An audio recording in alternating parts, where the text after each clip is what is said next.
diminta untuk membayangkan bentuk kromosom, apakah hal yang pertama kali muncul di benak kalian adalah bentuk huruf X?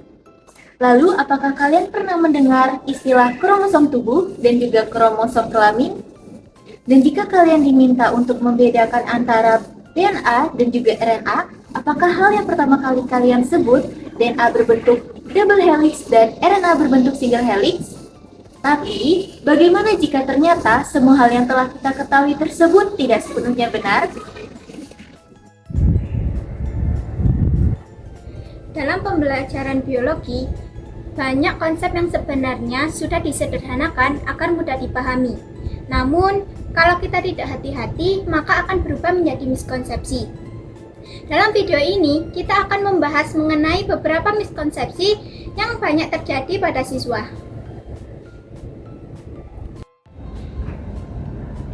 Kami akan menjelaskan 5 miskonsepsi yang sering muncul dalam struktur DNA dan RNA, serta menjelaskannya dengan konsep ilmiah yang sederhana.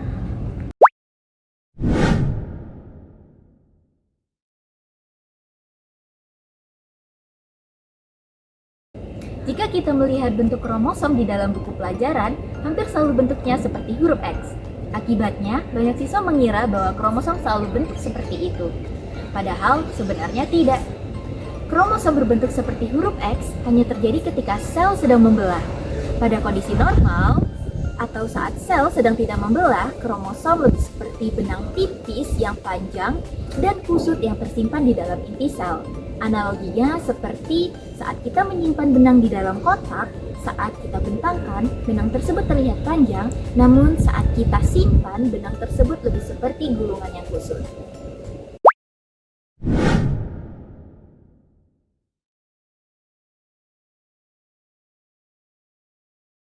Istilah lain yang membingungkan adalah kromosom tubuh dan kromosom kelamin.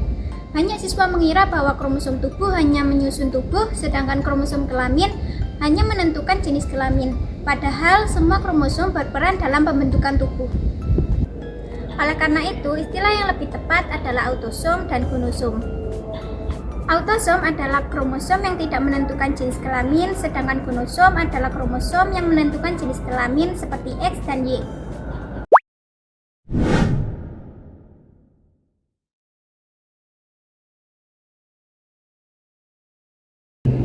Kita sering belajar bahwasanya DNA memiliki struktur yang double helix, sedangkan RNA memiliki struktur yang single helix.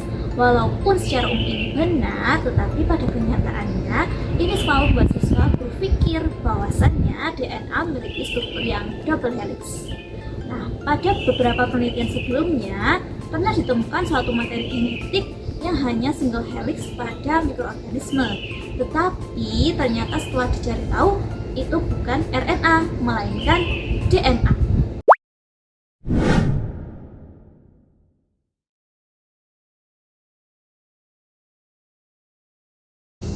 Ketika kita belajar tentang struktur DNA, yang paling sering diperlihatkan adalah bentuknya yang terkenal, yaitu double helix atau juga disebut sebagai spiral ganda.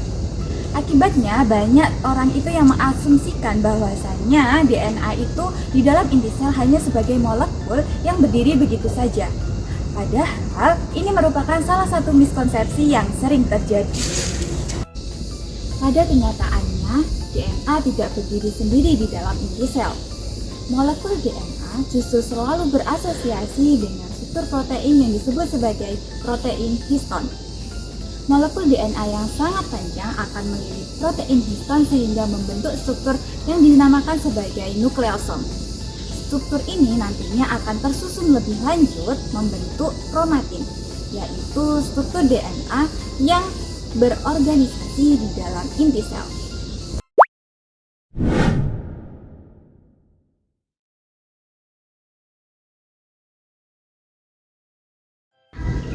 Miskonsepsi terakhir adalah anggapan bahwa DNA hanya ada di dalam inti sel atau nukleus saja. Padahal pada sel eukariotik, DNA juga terdapat di dalam mitokondria.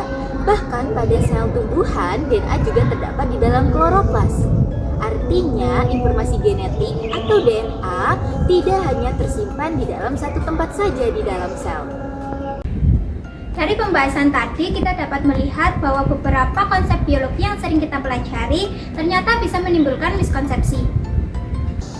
Misalnya, kromosom yang ternyata tidak berbentuk seperti huruf X, melainkan seperti benang-benang kusut, istilah kromosom tubuh yang sebaiknya diganti dengan istilah kromosom autosom, struktur DNA yang ternyata tidak semuanya double helix, protein histone yang memainkan peranan penting dalam struktur DNA, serta DNA yang tidak hanya berada di irisan.